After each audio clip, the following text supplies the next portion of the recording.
वरदं विष्णुं शशिवर्णं चतुर्भुजं प्रसन्नवदनं ध्यायेत् सर्वविघ्नोपशान्तये।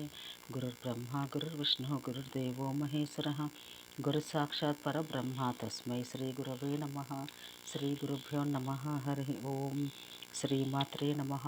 ओं श्री शिवाय गुरवे नमः। व्यासाय विष्णुरूपाय व्यासरूपाय विष्णवे नमो वै ब्रह्मनिधये वासिष्ठाय नमो नमः। సూతుడు ఇట్లనెను, ఎంత విచారిస్తున్నను వేదార్థ నిశ్చయం వ్యాసుడు పొందలేదు. వేదం సాక్షాత్తుగా నారాయణుడు, దానిలో పండితులు ముగ్ధులగుదురు. అయినను వ్యాసుడు సజ్జనుల హృదయం తపింపచేయు మహాబాధ నందెను. మరలా విచారించెను, ఎవరి కడకు పోవదును, ఏమి చేయుదును? ఈ జగమున సర్వజ్ఞుని సర్వమును చూచువాన్ని కానను.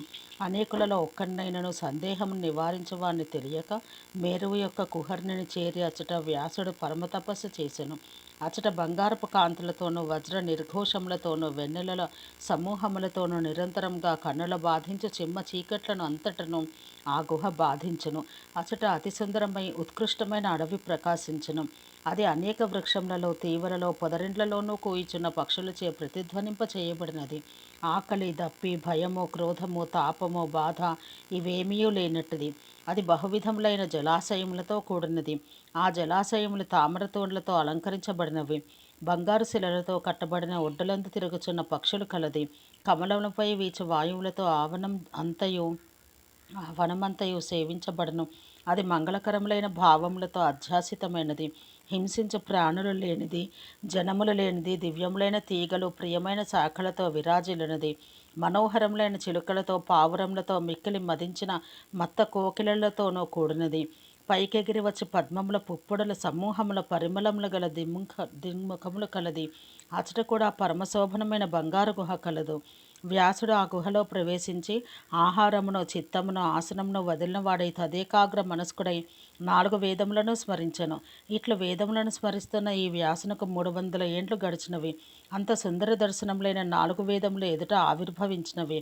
అట్లు ఆవిర్భవించిన ఆ వేద పురుషులు స్ఫురించు పద్మదళముల వంటి కన్నులు గలవారు, జటలను ముకుటములుగా ధరించిన వారు, దర్భముష్టులు గల పద్మములు వంటి చేతులు గలవారు, లేడి చర్మంతో అలంకరించిన భుజములు కలవారు, 16 స్వరములతో నిండిన ముఖములు కలవారు, ఓంకారం లోపల కలవారు, కవర్గ చవర్గములతో పుట్టిన 5 వేలు కలిగిన చేతులు కలవారు, పవర్గలోని పబ్బ వర్ణములతో ఏర్పడిన కుడిపాదములు కలవారు, తవర్గలోని దధాన వర్ణములతో ఏర్పడిన ఎడమపాదములు కలవారు, కుక్షి ద్వయాత్మకములు అయిన అంతస్థ వర్ణములు కలవారై తరింతురు.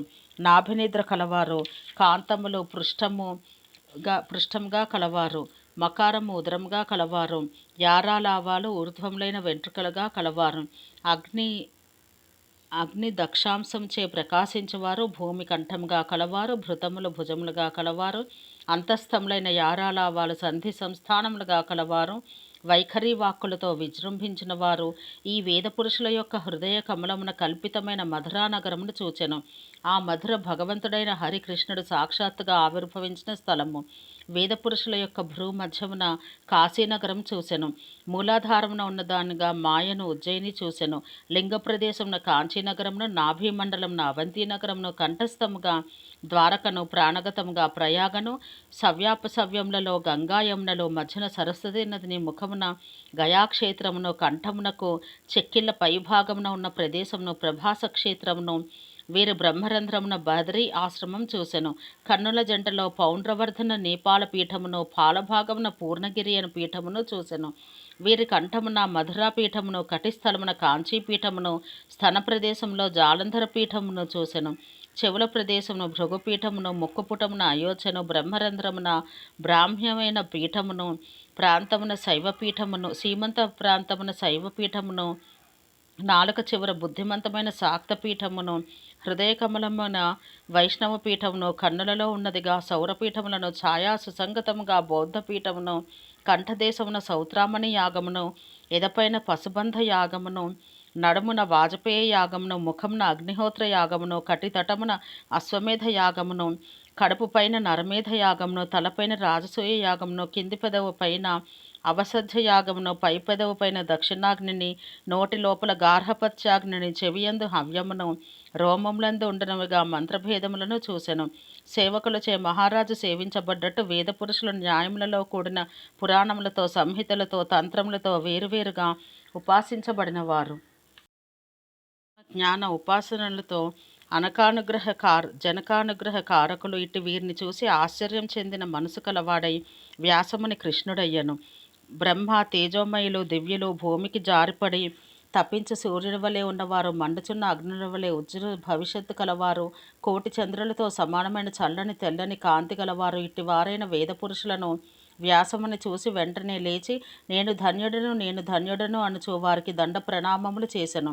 వీరు ప్రత్యక్షమైనందున ఈనాడు నా జన్మ సఫలమైనది, ఈనాడు నా మనము సఫలమైనది, ఈనాడు నా ఆయువు సఫలమైనది. లౌకికం కానీ అలౌకికం కానీ మీకు తెలియనిది లేదు. అట్లే తెలియదగిన భూతం కానీ భవిష్యత్తు కానీ వర్తమానం కానీ మీకు తెలియనిది లేదు. వాటిని ఎల్లప్పుడూ మీరు చూస్తున్నను వానిలో ప్రవర్తించడం ఫలంగా కలవారు గారు.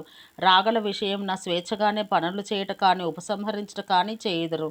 ప్రపంచం కూడా మిథ్య అని కానీ బ్రహ్మ అని కానీ విధించట కానీ నిషేధించట కానీ మీకుండవు. దాని సంకోచ విధి క్షయములు వ్యర్థముగా మీ రాగ విషయములు కావు. అందువల్లనే పరమార్థ నిరూపణంన లోకహితుల చేత స్వాక్తములైన స్వర్గాది విషయములు నిశ్చయముగా నశ్వరములను నిందించబడినవి. శబ్ద బ్రహ్మాత్మ మూర్తులచే అధికార విభేదంచే కర్మజ్ఞాన ఉపదేశం ద్వారా జగమంతా నిశ్చయంగా రక్షించబడినది. కావున నేను అడగదలతును, మీరు దయాళువులైనచో చెప్పుడు. కామైక చిత్తులకు కర్మల ఫలము స్వర్గము మోక్షము రాదు అని చెప్పుదును. ఈశ్వరార్పిత బుద్ధితో చేసినను పురుషుల అకర్మకు ఫలము చిత్తశుద్ధి, దాని తర్వాత జ్ఞానము, దాని తర్వాత మోక్షము కలుగును. బ్రహ్మైక్యం ఒకట అన్నదే మోక్షము. అది సచ్చిదానంద రూపము. అది తెలిసినప్పుడు కృతాకృతం అంతయు సమాప్తి చెందును. అది సంగం లేనిది జ్ఞానాకాశము, ఆవరణం లేని అనంత జ్ఞానరూపం. కోరికలు లేనిది, చలింపనిది, శుద్ధమైనది, గుణము లేనిది, వ్యాపకము కానిది అగును. గాఢాంధకారం వ్యాపించిన లోకమున సూర్యుడు తన నిర్వికారమైన తేజస్సుతో నశింపకయే ఉండును. కానీ ఆ కాంతికి చీకటి మాత్రం నశించుచూనే ఉండును. అట్లే వికారములు నశించుచుండ నిర్వికారం నశించదు. లోహం వలన అయస్కాంతమణిలోని ఆకర్షక శక్తి బయలుబడి విజృంభించును. మదనం వల్ల ఆర్నిలోని అగ్ని బయలుబడి విజృంభించును. అట్లే మిథ్య యొక్క అభాసమున సత్యబ్రహ్మజ్ఞానం సత్తను వెలువర్చి విజృంభించును. మొదట జీవేశ్వర ఆకారంతోనూ విశ్వాకారంతోనూ భాషించి అది ప్రలీనము కాగా ఒకే ఒకడైన కూటస్థుడుండును. మీ చేత ఈ విధంగా నిర్ణయించబడినది. అది అంతే, సంశయం లేదు. అయినను కేవలం నా హృదయమున తెలుసుకొను కోరిక కలదు. అంతకంటేనూ పరమైనది ఏమైనా ఉన్నదా లేదా? ఓ మహాభాగ్యవంతులారా, మీరు తత్వమును చూచిన వారు దాన్ని చెప్పుడు. దాన్ని వినుట అన్న ఫలమే ఇట నా జన్మకు సార్థక్యము. ఈ విధంగా చెబుతున్న సత్యవతీసుతుడైన వ్యాసుని బాగు అని పొగిడి ఆ వేదములు వేదపురుషులు ఈ మాటలు పలికిరి. వేదములన్నవి ఓ మహాప్రాజ్ఞ బాగు. శరీరులకు ఆత్మ విష్ణువు. నీవు జన్మలేని వాడవైనను జన్మను పొంది లోకము అనుగ్రహమును కోరుచున్నావు. కాకున్న నీకు కర్మబంధన రూపమైన సంసారం ఘటించదు. ఒకప్పుడు జ్ఞానమును కప్పివేయి మాయచే తాకబడిన వాడవు. కానీ స్వేచ్ఛచేతనే రూపమును ధరించుచున్నావు. స్వేచ్ఛచేతనే రూపమును కప్పివేయుచున్నావు. మాకు సమ్మతమైన అర్థమునే నీవు చెప్పితివి. పురాణములలోనూ ఇతిహాసములలోనూ సూత్రములలోనూ అనేక విధములుగా సర్వకారణములకు కారణమై ఆకర్షమై అక్షరమై పరమమైన బ్రహ్మ చెప్పబడినది. పువ్వునకు గంధం వలె రసం వలను ఈ ఆత్మగా ఉన్న రూపమును ఆ పరబ్రహ్మ రూపముగా తెలియము. ప్రాకృతికమైన మహాప్రలయం జరగగా అది మాచే అనుభవించబడినది. అది అక్షరం కన్నా పరమమై కేవల ఆనంద రసరూపము. శబ్దాతీతమైన ఆ పరబ్రహ్మ విషయమున శబ్దాత్మకులమైన మేము వివరించుటకు అశక్తులము. ఓం సహనాభవతు సహనో భునత్తు సహ వీర్యం కరవావహై తేజస్వినావధీతమస్తు మా విద్విషావహై. ఓం శాంతి శాంతి శాంతి.